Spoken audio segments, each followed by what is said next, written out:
Hello दोस्तों, welcome to my channel. आप देख सकते हैं आज के अनुपमा एपिसोड में कि यहाँ पर राही तो आ चुकी है मम्मी से मिलकर और अपना गुस्सा दिखाकर। वही वसुंधरा यहाँ पर बोल रही होती है कि जो हुआ सो हुआ, अब सब भूल जाओ। लेकिन यहाँ राही बोलती है आप लोग को केस वापस नहीं लेना चाहिए था, क्यों लिया। और यहाँ वसुंधरा अपना वाहवाही कर रही होती है कि हम लोग बड़े इंसान हैं, बड़े सोचते हैं, वो सब चीज़ों पर हम अपना साथ टाइम वेस्ट नहीं कर सकते और इसलिए केस वापस लिए, जो करना था हो गया। और यहाँ पर राही को लग रहा होता है कि क्यों इतना महान बनना, राघव को सज़ा दिलाना चाहिए था, लेकिन क्यों नहीं दिलाई। यहाँ पर तब तक गौतम यहाँ आग भड़का देता है कि राही को गुस्सा इसलिए आ रहा होता है क्योंकि अनु आंटी ने राघव को काम पे अनु के रसोई में रख लिया, इस तरह से आग लगा देता है। तो उसके बाद ये सुनकर वसुंधरा एकदम से भड़क जाती है और उसके बाद बोलती तुम्हारी मम्मी है कि कौन है, कैसी है ये औरत, मुझे बोलना नहीं चाहिए था, लेकिन समझ में नहीं आता वो क्यों ऐसा कर रही होती है। और मैं वसुंधरा इस तरह का लेबल यूज करती है कि मैं बोलना नहीं चाहती हूँ, लेकिन समझ में नहीं आता है कि तुम्हारी मम्मी और राघव में क्या रिश्ता है जो इतना करे। ये सुनकर तो राही को भी शौक लगता है, साथ में अनिल भी एकदम से यहाँ पर उसी बात को रिपीट कर रहा होता है गौतम कि मुझ आंटी के लिए ये सोचना भी हमारे गलत है, लेकिन ये रिश्ता तो कुछ तो रिश्ता लग रहा होता है। लेकिन यहाँ राही अपनी मम्मी का स्टैंड लेती है कि आप जो बोल रहे हैं सब गलत है, ऐसी मेरी मम्मी नहीं है, मैं मम्मी को बहुत अच्छी तरह से जानती हूँ, प्लीज़ आप ऐसी बातें तो ना ही समझें ना ही बोलें। ये सुनकर तो अच्छा लगा, चलो राही को अपनी मम्मी के बारे में पता है और यहाँ साथ देती है। उसके बाद वो चली जाती है और ये लोग देख सकते हैं किस तरह से अनुपमा राघव को रखी है, इस पर एकदम से गुस्सा हो जाता है। यहाँ राघव अपना अनु की रसोई को आगे बढ़ाने के लिए अपने MBA का पढ़ाई का यूज करना चाहता है और अनु की रसोई को आगे बढ़ाने के लिए प्रोजेक्ट तैयार कर रहा है। सुनकर अनुपमा को बहुत खुशी मिलती है। तब तोसू का भी बदला बिहेवियर दिख रहा आता है और यहाँ राघव से गले लगाता है और राघव को थैंक यू बोलता है। साथ में उसी प्रोजेक्ट में काम करने के लिए भी तैयार होता है कि साथ मिल के करेंगे, अनु की रसोई को आगे बढ़ाएंगे। तभी अनुपमा चली जाती है बेबी शावर यानी गोद बढ़ाई में। वहाँ उसका यहाँ मिला हुआ है ऑर्डर, तो खाना भी पहुँचाना है और बगल में है गोद भराई है, तो वहाँ जाना भी है सारी फैमिली को। तो वो किंजल को लेकर बा भी जाएगी और पाखी भी जाएगी बोलकर निकलती है। तभी वहाँ जेलर का फ़ोन आता है एक नए ऑर्डर के लिए, जो मुख्यमंत्री ने ऑर्डर जो बोले थे कि और किसी को सिखाने के लिए डांस वांस, तो उसके लिए आता है ऑफर। ये अनुपमा सुन के खुश हो जाती है क्योंकि पैसे की ज़रूरत तो अनुपमा को है ही। और यहाँ पर देख सकते हैं कि आर्यन से मिलकर खुशी के मारे तो पैर हवा में उड़ रहा होता है माही का। और माही को इस तरह से देख के बा और पाखी एकदम से ये हो जाती कि पगली का अब क्या हो गया इस पागल लड़की को, पहले तो थी और अभी महा पागल लग रही है। तभी यहाँ पर पाखी बोलती है वो आर्यन से आजकल बहुत चिपकी रहती है, पता नहीं कोठारी की बहू की बनने वाली है, इस तरह से पाखी बोलती है। और यहाँ मेरे यीशु का क्या होगा। यहाँ पर बस यहाँ पर देख सकते हैं कि बा बोलती है कि कोई एक ही घर में 3-3 बहू उतारेगा, तुम लोग पागल हो क्या, तुम क्या सोच रही हो सीता के बारे में, तुम तो चुप ही रहो। मैं तो वसुंधरा की जगह रहूं और 3-3 घर से एक बहू लाऊं, मैं तो नहीं कर सकती बाबा, वो तो सास का ही काम क़यामत आने वाला, इस तरह से आज बा ने बोल रही होती है। और यहाँ पर देख सकते हैं कि राही एकदम गुस्से में कपड़े उपड़े फेंक रही है। तभी आ जाता है प्रेम आकर समझाता है कि तुमको पेचअप करने के लिए मम्मी के साथ भेजा था, तुम क्या करके आई हो, क्या हो गया, तुम इतना गुस्सा करने की क्या ज़रूरत है। तो यहाँ पर राही बोलती है मुझे उस इंसान से नफरत है, मैं उसे बर्दाश्त नहीं कर सकती हूँ, तो क्या करूँ, तुम भी मम्मी मत करो, रन्नू की रसोई जाना बंद करो। इस तरह से वो गुस्सा रहती है। बेचारा प्रेम एकदम बीच में फंस चुका है, करे तो क्या करे, किसे समझाए और किसे ना समझाए। और यहाँ पर राही का गुस्सा बढ़ते ही जा रहा होता है और बेचारा प्रेम उसको समझा कर भी थक चुका है कि अब वो क्या करेगी क्या नहीं करेगी। तभी आप देख सकते हैं कि यहाँ पर सब गोद भराई में सभी आ जाते हैं, सारे लोग यहाँ अगल बगल के लोग भी इकट्ठे हुए रहते हैं।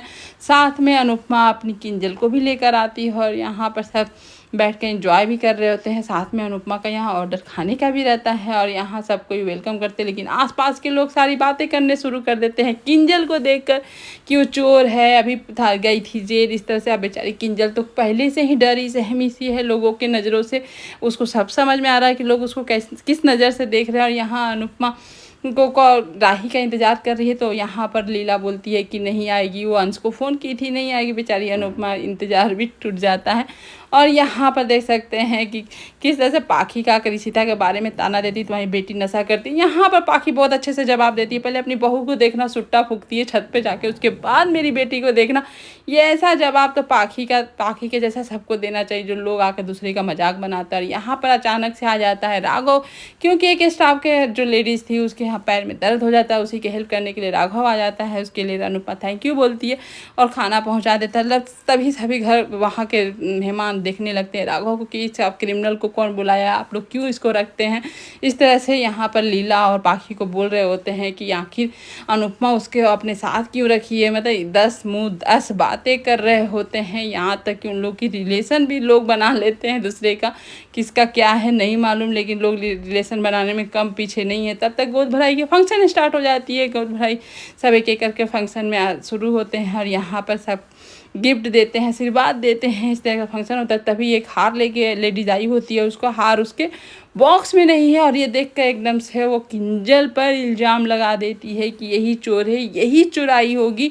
एकदम से हंगामा शुरू कर देती है और इससे किंजल एकदम से और डर जाती है, रोने लगती है। डर के मारे अपना पूरा सामान वहीं उड़ेल देती है, बोलती है चेक कर लीजिए मैंने नहीं लिए हैं। इस तरह से वो डर के मारे एकदम ये हो जाती है, क्योंकि वो जो ट्रॉमा बेचारी झेली हुई है वो जानती है कि कैसा डर के मारे उसका हालत ख़राब होता है। यहाँ पर लेकिन लीला और पाखी बहुत अच्छे से जवाब देते कि मेरी बहू को तुम तो इल्ज़ाम लगाना ही मत, अच्छा नहीं होगा। अनुपमा इस शोर शराबा सुनकर हो क्या रहा है इसके लिए वो आती है और आकर देखती है तो ऐसा किंजल पर सब चोर का इल्ज़ाम लगाए हैं। और किंजल के सामने खड़ी हो जाती है अनुपमा और बोलती सोच समझ के ही बोलना मेरी बहू के बारे में, नहीं तो अच्छा नहीं होगा।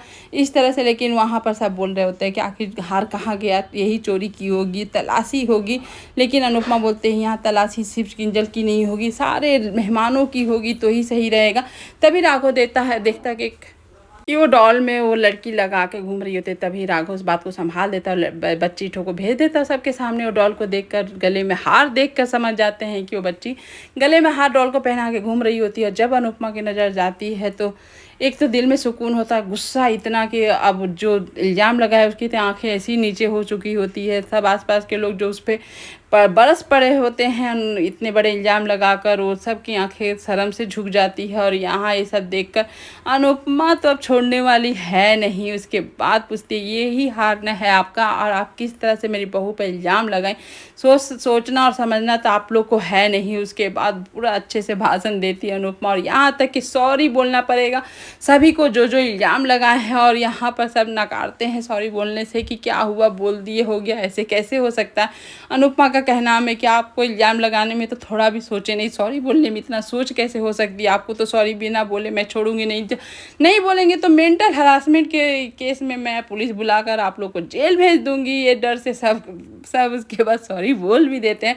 अनुपमा यहाँ प्राउडली बोलती है ये किंजल मेरी बेटी है, बहू कम है। और किंजल को आप लोग सब जानते हैं, लेकिन आज किंजल के साथ गलती हो गई तो क्या करे, मेरा बेटा कमाता तो आज इस तरह का हरकत नहीं करती। अरे राखी दवे की इकलौती बेटी है और राखी दवे को तो जानते ही आप लोग, उसका सब संसार घर जायदाद छोड़कर मेरे पास मेरी बेटी बनकर रह रही है। तो आप लोग को किंजल के बारे में ये सब बोलने से पहले 10 बार सोचना चाहिए था। ऐसी बहू किसी की नहीं होगी, मेरी बेटी जैसी मेरे पास रहती है, मेरा बेटा लायक का नहीं था।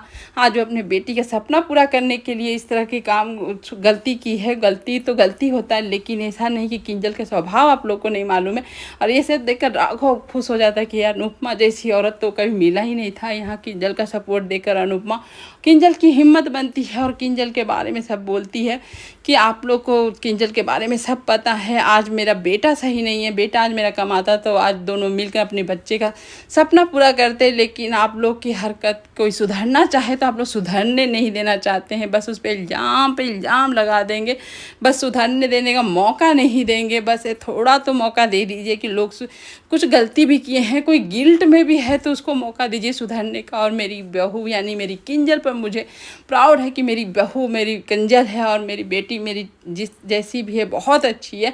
और वहाँ से सबको जय श्री कृष्ण बोलकर एकदम टसन में अपनी बेटी का यानी किंजल का हाथ पकड़ के वहाँ से चली जाती है। और उसके बाद तो देखने को एपिसोड में मिलता है कि यहाँ पर देख सकते हैं कि सस संवर के माही ट्रे नाश्ते का लेकर कोठारी हाउस में भाई घूम रही है और यारन यहाँ आवाज़ पे आवाज़ लगा रहा होता है। नाश्ते को लेकर सारे घर वाले बैठे हुए हैं यहाँ पर माही के हाथ से खाने के लिए। ये देख कर तो समझ ही नहीं आ रहा कि हो क्या रहा भाई इतना। और यहाँ पर प्रेम को पहले देती है नाश्ता। प्रेम भी बेचारा अफसोस जता रहा होता है कि मेरी माही वाइफ क्यों नहीं बनी, राही क्यों बनी। और राही को देखते हैं कि बेचारी को यहाँ ताने पे ताने दिया जा रहा है कि ना तुम्हें खाना बनाने आता, ना तुम्हें घर संभालने आता। देखो सच संवर कर माही कैसी बहू की जैसी रहती, साथ में उसको चाबी भी वसुंधरा दे देती है। मतलब कि यहाँ पर अब तो मेरा भी दिमाग कन्फ्यूज हो गया हो क्या रहा। लेकिन ये सब सपना था जो कि वो यहाँ पर बाहर परी के साथ कर रही होती है। परी बार बार पूछ रही हो क्या रहा। जब उसका सपना टूटता है तो उसके बाद उसको समझ में आता है उस आवाज़ में कि अभी वो कोठारी की बहू नहीं बनी है। लेकिन उसके हाथ में रिंग देखकर यहाँ परी पूछती है कि रिंग तो डायमंड का है, ये असली है ना। तो यहाँ पर माही बोल देती है हाँ हाँ असली है, आर्यन ने मुझे प्रपोज किया था, मैंने भी हाँ कर दिया। ये सुनकर परी एकदम से परेशान हो जाती है कि ये कैसे हो सकता है। तो तुम यहाँ पर माही बोलती कि हम दोनों जेन्युइन प्यार करते हैं तो अब शादी भी करेंगे, कोई दिक्कत नहीं है। और यहाँ पर परी जानती है कि माही किस तरह की लड़की है और इसको इतना डर परी का सोचना होता है कि अगर ये शादी कर लेगी तो बेचारी राही और प्रेम का रिश्ते का क्या होगा, पूरा ये सत्यानाश करने वाली है। और यहाँ पर देख सकते हैं लीला इतने गुस्से में है क्या जो हुआ घटना राही पर किंजल के साथ वो सही नहीं हुआ था। अब मैं उसको छोड़ूंगी नहीं, सितार बजा दूंगी, ये कर दूंगी। यहाँ पर हंसमुख यानी बाबूजी उसको संभाल रहे होते हैं कि मत कर, इतना गुस्सा बीपी हाई हो जाएगा। तभी वहाँ राघव भी आ जाता है। राघव को देखकर और राघव को ताना देने लगती है कि एक तो बाल बाल काट लिया, हीरो बन गया, तो क्या वो सब कुछ छिप गया, उसको कान पे रखने की क्या जरूरत है। यहाँ अनुपमा बोलती है कि क्या किसी का हेल्प करना, मदद करना गलत है क्या। इतना ही बोलती है तो राघव को देख लेती है। राघव को देखकर फिर से वो चुप हो जाती है और वहीं राघव बेचारा खड़ा रहता है। राघव आया होता है वही अनु की रसोई का काम को लेकर, जो कि वो एक प्रोजेक्ट तैयार किया है। चाहता है कि अनुपमा, तोसू और साथ में किंजल आकर देख ले तो सही रहेगा। यहाँ पर तोसू का बदला बदला स्वभाव में दिख रहा होता है कि वो आगे बढ़कर राघव को वो यहाँ पर घर के अंदर बुलाता है, उसे खुशी खुशी स्वागत करता है और उस प्रोजेक्ट देखने के लिए भी तैयार हो जाता है। और यहाँ पर ये देखकर पता नहीं हंसमुख और लीला क्या देख रहे होते हैं, जो कि उन दोनों के मुंह बने हुए दिखते हैं कि जिस तरह से अनुपमा और राघव बिजनेस की बातें कर रहे हैं, हंस रहे हैं, बोल रहे हैं। अब उनके रिश्ते को लेकर आगे क्या बातें चलेंगी, क्या होगा, वो तो देख कर ही आज समझ में आ गया। आज का एपिसोड यहीं पर ख़त्म होता है। Thank you for watching video and bye bye.